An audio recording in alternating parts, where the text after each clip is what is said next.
இன்றைக்கி நம்ம இந்த வீடியோவில் என்ன பார்க்க போகிறோம் அப்படின்னா, நான் வந்து டிஎன்பிஎஸ்சி குரூப் 4க்கு படிக்கலான்னு இருக்கேங்க. எனக்கு வந்து 2 வயசில் பாப்பா இருக்கா, ஒரு பையன் இருக்கான். நான் வீட்டு வேலைகளை செய்யணும். நான் எந்த ஒரு வேலைக்கும் போகலை. வீட்டு வேலைகள் செய்யணும், பாப்பாவை கவனிச்சிட்டு இருக்கிறது டெய்லி அதிலே வந்துட்டு அதிக டைம் போயிடும்.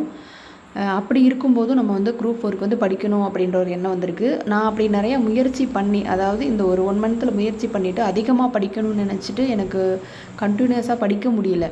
ஸோ அதுக்கப்புறம் நான் வந்து ஸ்மார்ட்டாக படிக்கணும்னு முடிவு பண்ணியிருக்கிறேன். ரொம்ப அதிக அழுத்தம் கொடுத்து படித்தோம் அப்படின்னா நம்மளுக்கு அது மேலே இருக்கிற ஆர்வமே போயிடுது. அப்படியே கண்டினியூ பண்ணாமல் விட்டுறோம்.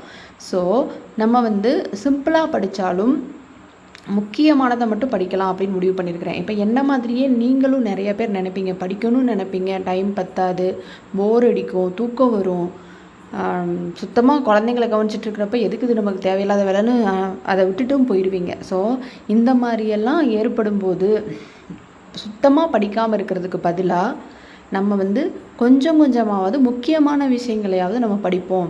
இப்போ கண்டிப்பாக வந்து குரூப் 4 எக்ஸாமை வந்து நம்ம வந்து அட்டன் பண்ணணும். அந்த ஒரு குறிக்கோளோடு நம்ம இருக்கணும். நம்ம எதுவுமே செய்யாமல் இருக்கக்கூடாதுங்க. ஏன்னா நமக்கு குழந்தை இருக்குதுங்கிறதுக்காக நம்ம வீட்டு வேலை செய்யாமல் இருக்கிறோமா, கஷ்டப்படாமல் இருக்கிறோமா, சாக்ரிஃபைஸ் பண்ணாமல் இருக்கோமா, அதோடு சேர்த்து இதையும் நம்ம பண்ணுவோம், படிக்கவும் செய்வோம், நம்மளால் இதுவும் முடியும் கண்டிப்பாக அப்படின்னு நம்ம காட்டுவோம். ஓகேவா? நிறைய பேர் போய் எழுத போவாங்க, சும்மா போய் எழுதிட்டு வரவங்களும் இருக்காங்கல்ல. அதுக்கு பதிலாக நம்ம கொஞ்சமாவது தெரிஞ்சுக்கிட்டு போய் எழுதுவோம். ஸோ இந்த வீடியோவில் பார்த்திங்கன்னா நான் உங்களுக்கு வந்து சிலபஸ் வந்து அட்டாச் பண்ணியிருக்கேன். இந்த சிலபஸ் வைஸ் டெய்லி ஒரு டாபிக் என்னோடய சேனலில் வந்து இப்போது தமிழ்னு எடுத்துக்கிட்டிங்கன்னா அதில் ஒரு டாபிக், ஜென்ரல் சயின்ஸில் ஒரு டாபிக், சோசியல் சயின்ஸில் ஒரு டாபிக், அப்புறம் வந்து கரண்ட் அஃபேர்ஸில் ஒரு டாபிக், அப்புறம் மேக்ஸில் ஒரு டாபிக்னு சொல்லிட்டு டெய்லி வந்து என்னோடய சேனலில் வந்து வீடியோஸ் வந்துட்டுருக்கோம்.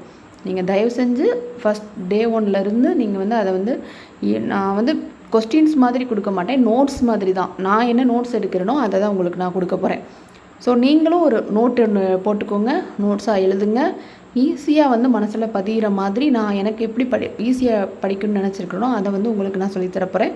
மேக்ஸுக்கும் என்கிட்ட போர்டு இருக்குது, அதில் நான் உங்களுக்கு வந்து போர்ட்லேயே உங்களுக்கு செஞ்சு காமிச்சு அதையும் வீடியோவாக போட்டுருவேன். ஸோ கண்டிப்பாக உங்களுக்கு யூஸ்ஃபுல்லாக இருக்கும். நம்ம நினச்சா முடியாது எதுவும் கிடையாது. நான் என்னோடய ஜேர்னியை ஸ்டார்ட் பண்ணிவிட்டேன்.